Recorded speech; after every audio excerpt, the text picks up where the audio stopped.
The smaller distinction between power and intensity radiated.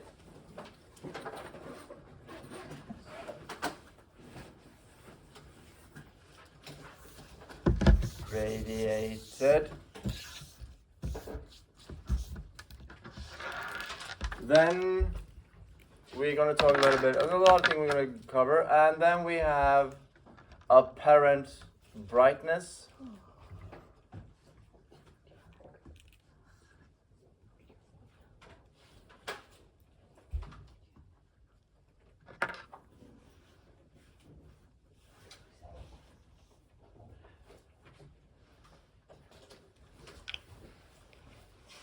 Yeah, and then of course we can finish it with Wien's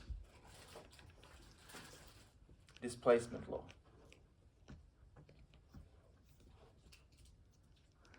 So it's basically, these are the concepts that we will deal with in radiation. And radiation we will cover in both astronomy, but also in talking about the greenhouse effect and just why the temperature on Earth is the temperature it is. So we're going to deal with radiation for this week in different variety. So I start with power radiated from a black body. So this is chapter 7.3 on thermal energy transfer. This is one. Radiation is one out of 3 types of thermal energy transfers. The first one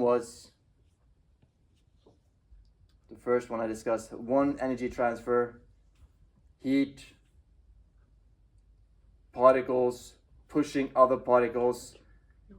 What was that? And in conductivity, yes. And the other one, when air was heated, convection, yes. And the third one is radiation. But all right, so we're going to start with power radiated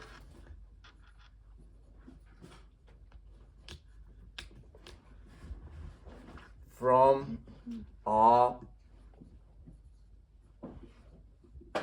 black body.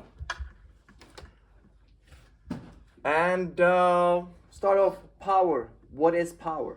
Power is the same thing here as it is in any other parts of physics when we deal with power. What is power?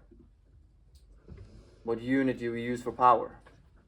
Watts, so it's defined as the amount of energy per second. Yeah, it's a kind of a, it's measured, the unit is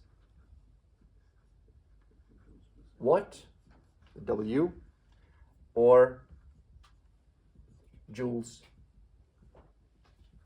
per second. So I can draw an object. Could, for instance, be a star. And due to its temperature, this star emits electromagnetic radiation in all directions.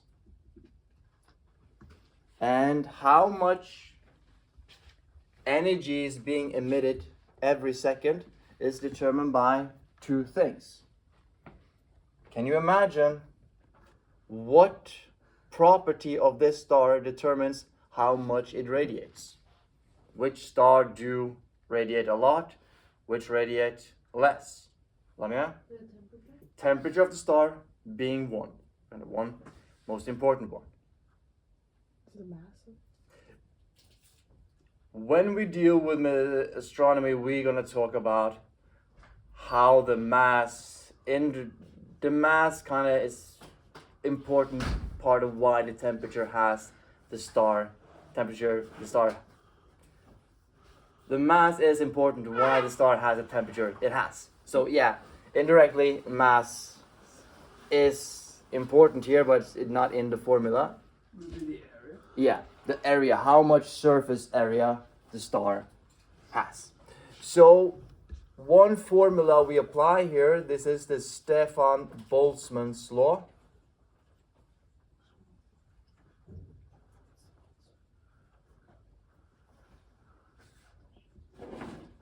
And that formula just gives us the power radiated from a black body.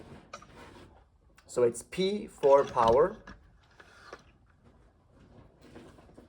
And you would take a constant, which is written in this Greek letter here. This is the sigma.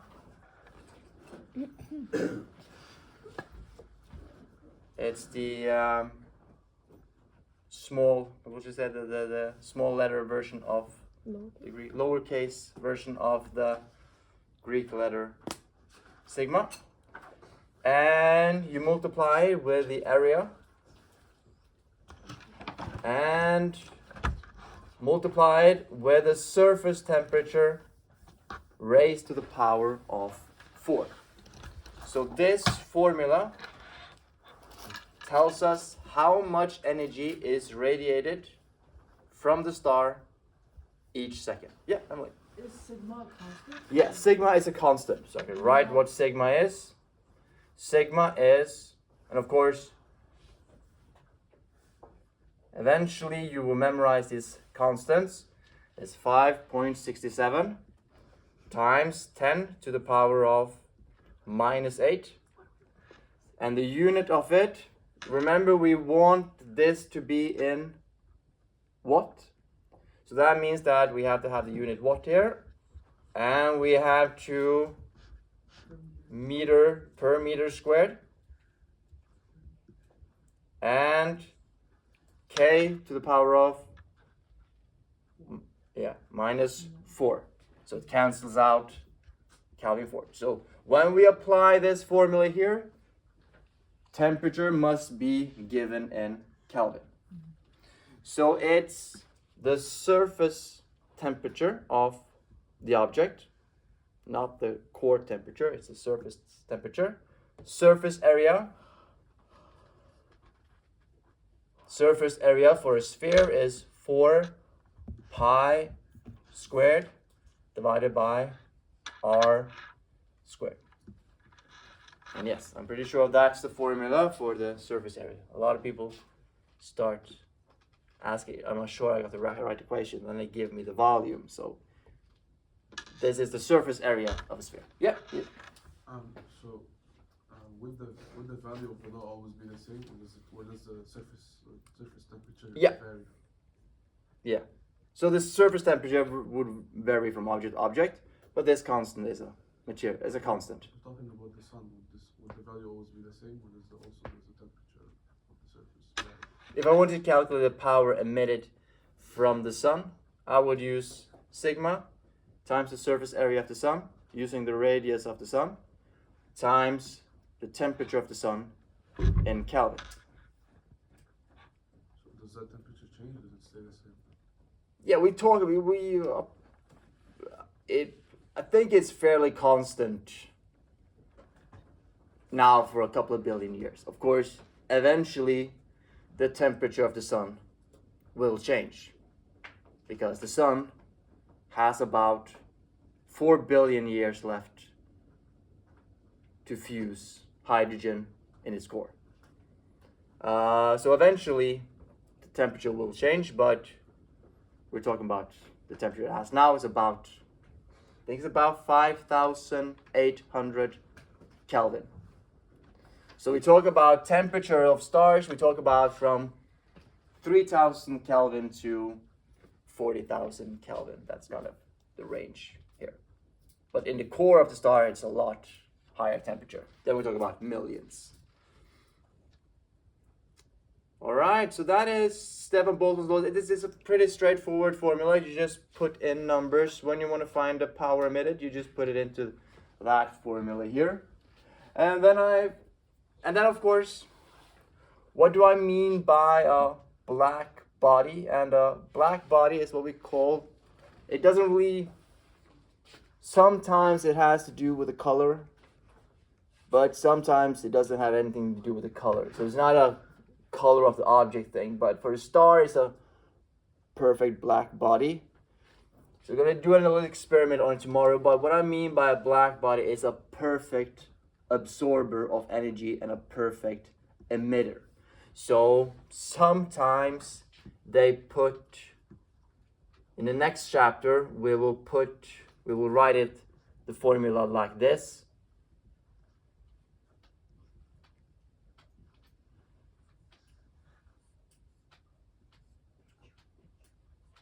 Where this is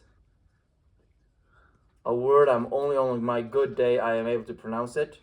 Emissive, yeah, not a good day. This word there, that's a number between 0 and 1, telling us how good of emitter of radiation it is. So a star is a fairly good emitter of radiation. It has the emissivity of 1. But if I have aluminum can, it's a very poor emitter of radiation and has an emissivity of a lot less than, closer to 0. So this chapter here, we kind of ignore it, but this is more of a material constant that we will add later on. But if you have a black body, then you just put this to be equal to 1. So I'm going to talk more about that concept later. And then we have something called intensity. So this is power. And then we have intensity radiated. Does anyone know the difference between intensity and power? Is it like intensity is the power radiated per unit? Yeah. Body? Per square, Per square. per area unit. Yeah, per square meter. So intensity radiated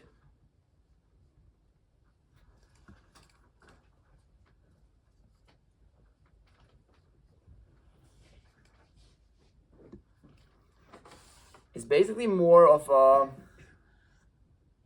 formula saying that it's the power divided by the surface area, which is basically just gives us this constant times t squared.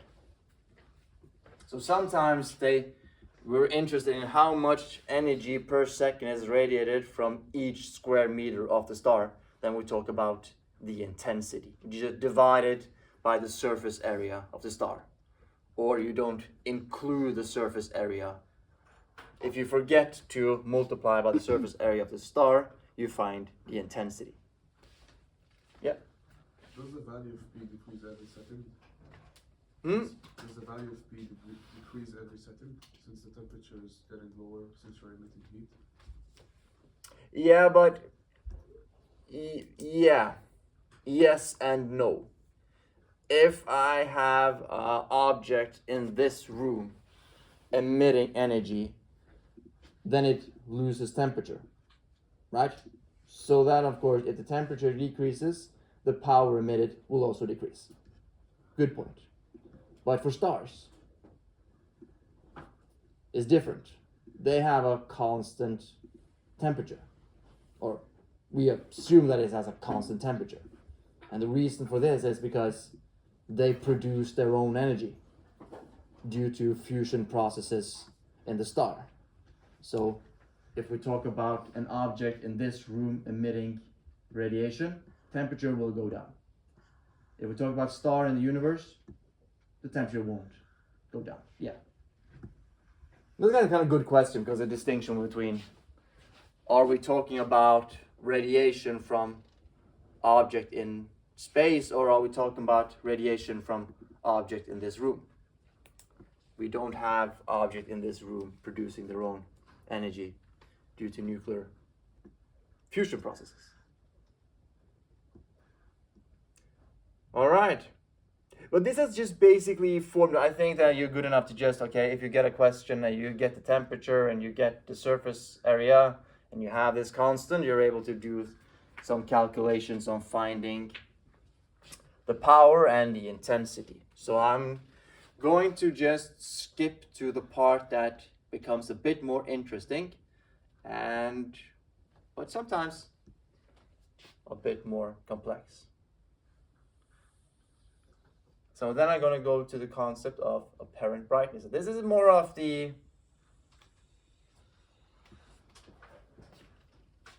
let's say we have a star.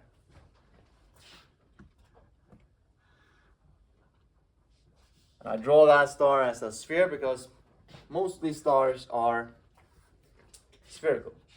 And that star, I'll probably move it over here. And that star is radiating radiation in all directions.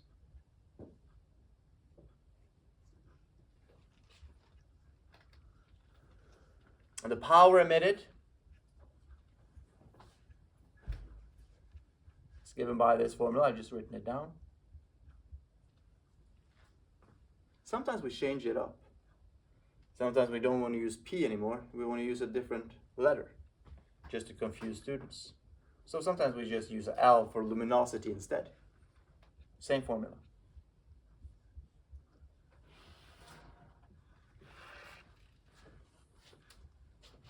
So you have to kind of, often in astrophysics, we kind of talk about luminosity of a star. We just basically talk about the power emitted. And so here are the star sending out radiation in all directions. And then we can say that, okay, maybe we have here close to Earth, I can just draw it here, we have a satellite with a detector, which is orbiting the Earth. Why do we want our satellite with measuring equipment orbiting the Earth? Why can't we just have the detectors on Earth? Why does it work better to have it in a satellite orbiting the Earth instead of at Earth, where it was easier to do measurements? What is it to detect like the luminosity of this? Yeah, but why do we want it? Why do we want it to have the satellite orbiting the Earth? Why can't we just have the detector at Earth? Emily? Because if it's at Earth, there's the whole atmosphere to go through. Yeah. So you won't get accurate results. Yeah, it's actually due to when light passes the atmosphere, it actually disturbs the information you get from the stars. So we kind of want to have the satellites orbiting the Earth. So the most famous one is the Hubble telescope, which is now replaced by the James Webb telescope. So you want to learn more about that in the astrophysics. So we have here a detector, and this detector, so power is emitted from the star, but that power is spread out in all directions. So very little of that radiation is reaching one specific point. So we have a concept called apparent brightness.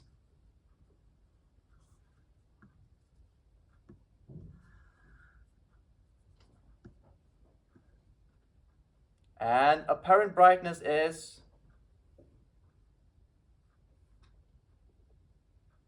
the intensity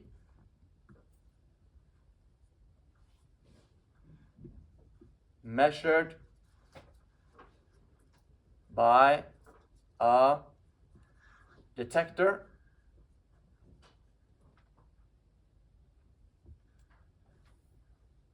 at a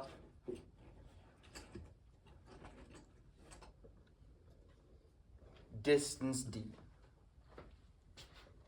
So do you agree with that, that the star or the object emits radiation in all directions?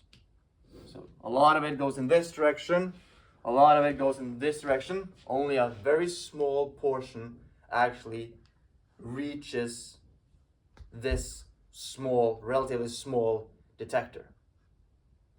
And this detector is at a distance d away from the star. So we define apparent brightness, that small letter b. So in that formula, we want to have, that's why I wrote this thing here. We want to have the luminosity, and we want to have divided by, and I'll explain that, divided by 4 pi squared divided by d squared. That's the amount of radiation that will reach a detector at a distance d away. Yep.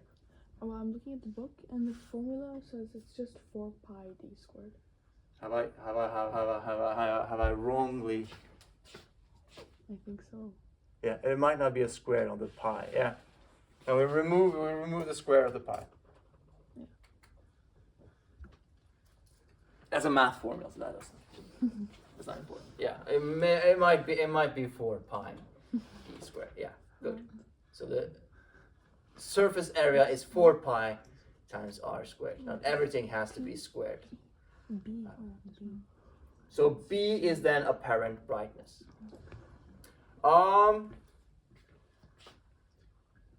Why 4 pi d squared? Of course, it has to do with surface area of something.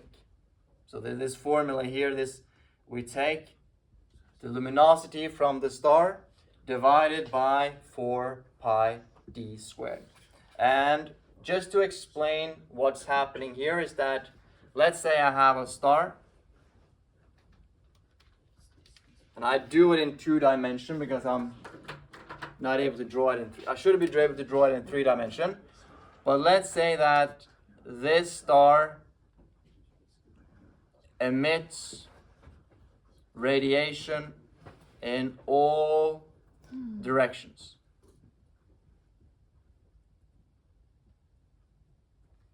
So all the energy that was at this point is now spread out. So if I'm standing here, I would measure a smaller amount of energy, and even smaller if I'm moving further away.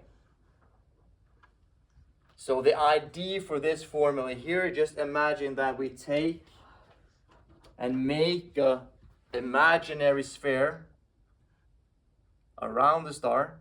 I just draw it in 2 dimensions. And that sphere has a radius of d.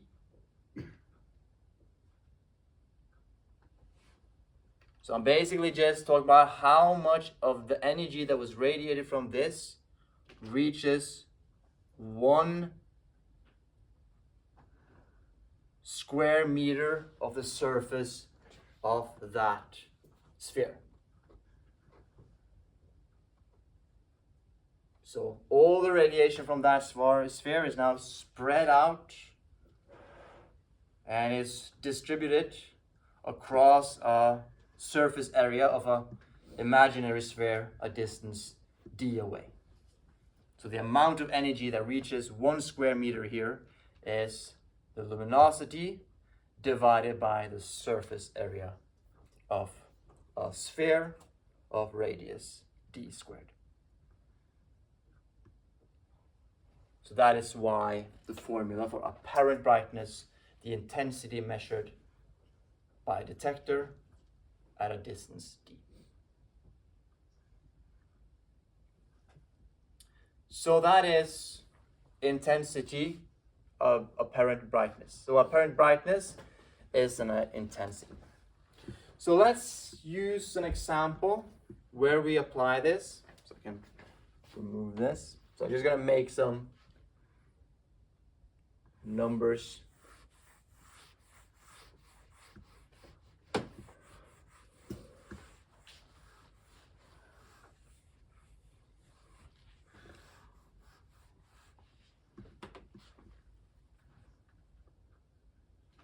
Let's say we have a star here.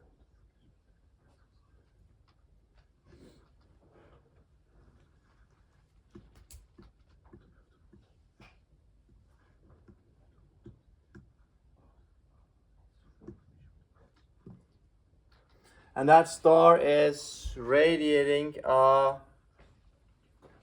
energy. Let's say it's radiating an amount of energy of 4 times 10 to the power of, let's do 30 watts. And there are some objects in the universe we can actually look at and say that, okay, I know how much power this star radiates. There's some object in the universe that we can look at and say that I know how much energy this object radiates. And they are called standard candles. So one, for instance, supernova type 1a, we will deal with in astrophysics. We know how much power they emit at its max. And then we are here and we measure an apparent brightness of, let's say, 2 to the power of minus 9 watt per square meter. So now I'm going to allow you for try on your own 5 minutes. I want you to calculate the distance between these two objects by practicing the equations. So you have intensity and you have apparent brightness, and you're going to measure the, maybe you don't need 5 minutes, maybe 2 minutes.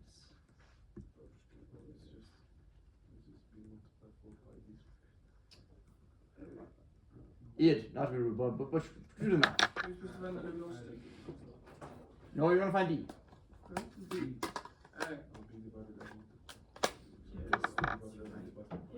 B divided by L multiplied by square root. We can get back to the cool derivations I made later.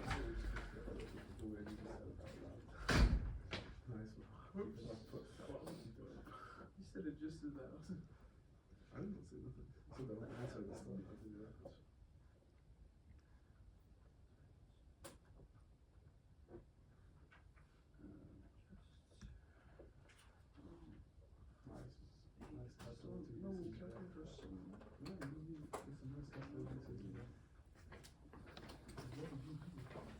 I am getting rid of that later.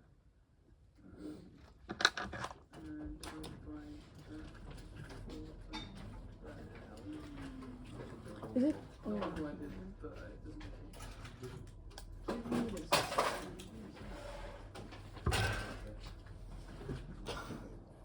If you don't want to do it, then get your calculator. No, I send it in. It's called maths. Very complicated.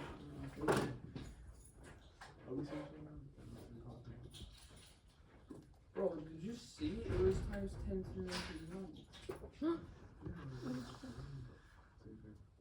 What did you do? Oh, squared. I forgot squared. This is making my snow more. Yeah. That's really cool. I didn't have it cool.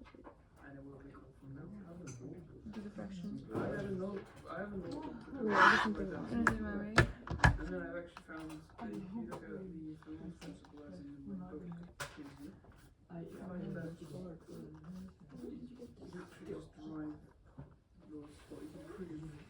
Yeah, because yours are actually, this is a very cool way of using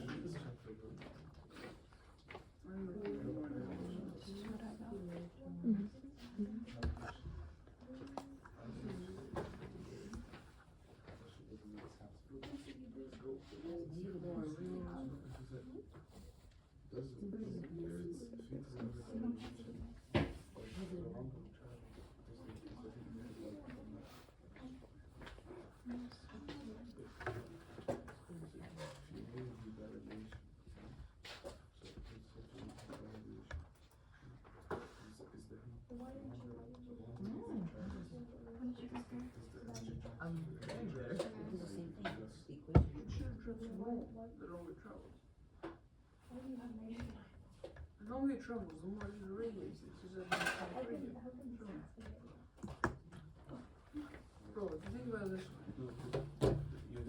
All right. So we have this formula for B, apparent brightness, L divided by 4 pi d squared. And we want to find D. Right, it. So, quick math, we can see that D squared should be equal to L over 4 pi B, or D squared, so D should be the square root of this. I always knew someone would forget the square root. And we put in numbers. And of course, it's very often people don't put in numbers, but if you do something wrong and you don't put in numbers, I can't help you. So it's 4 pi times the apparent brightness. And that's 2 times 10 to the power of minus 9.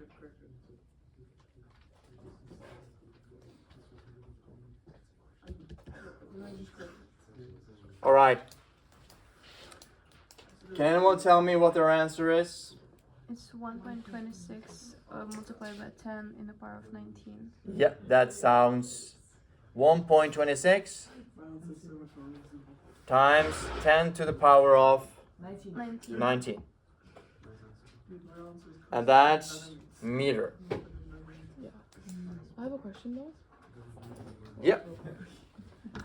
Why is the B? Why is it such a small number? Like, what is apparent? Like, brightness. Why is it such a small number? It's such a small number because these stars they're typically very far away.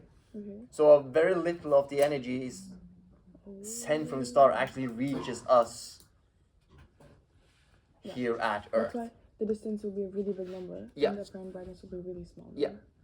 And then the watts will be a big number. Yeah. Yeah. So you should expect apparent brightness in the order of minus 10 to the power of minus 9 times to minus 11. Yeah. And the power will be in the power in Really. 25 to 40. Yeah. Yeah, depending on what type of objects it is. Yeah. So here I just gave you the power, but it's interesting when we talk about what type of object in the universe do we actually know how much power they actually emit. And that's actually a very few objects we know, but there are some which have been very important. But this is just play around with formulas, and this is just one way to do it. And of course, in astronomy, what do we use meters when we measure distances? Does anyone know what we use to measure distances when we talk about astronomy? Light years? Yeah, light year. So 1 light year, if I take the speed of light, 1 light year, take the speed of light, that's 300 million. I multiply by 60 times 60 times 24 times 365. I measure the speed of light with amount of seconds in a year. I find 1 light year. And then I get 9.46 times 10 to the power of 15 meters. So we see that this is typically around, approximately 1,000, a little bit more than 1,000 light year.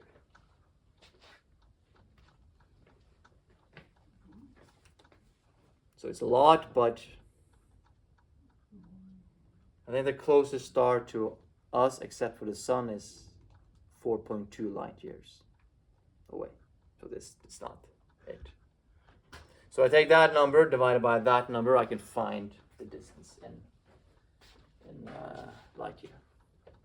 So that is the three first concepts. Power radiated from a black body, that's just one formula. If I take that power divided by the surface area of that object, I find the intensity radiated. And then we have apparent brightness. And apparent brightness is how much of that energy is measured by the detector a distance d away.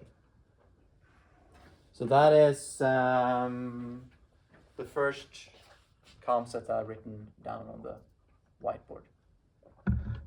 I think I'm gonna stop for now. I think I'm just gonna write down some problems. You can solve problems, and then the last minutes I'm gonna take Wien's displacement law. So I'm just gonna write down some tasks for you, not too many, but some, so you can practice solving problems and of a different variety, and then we can do Wien's displacement law.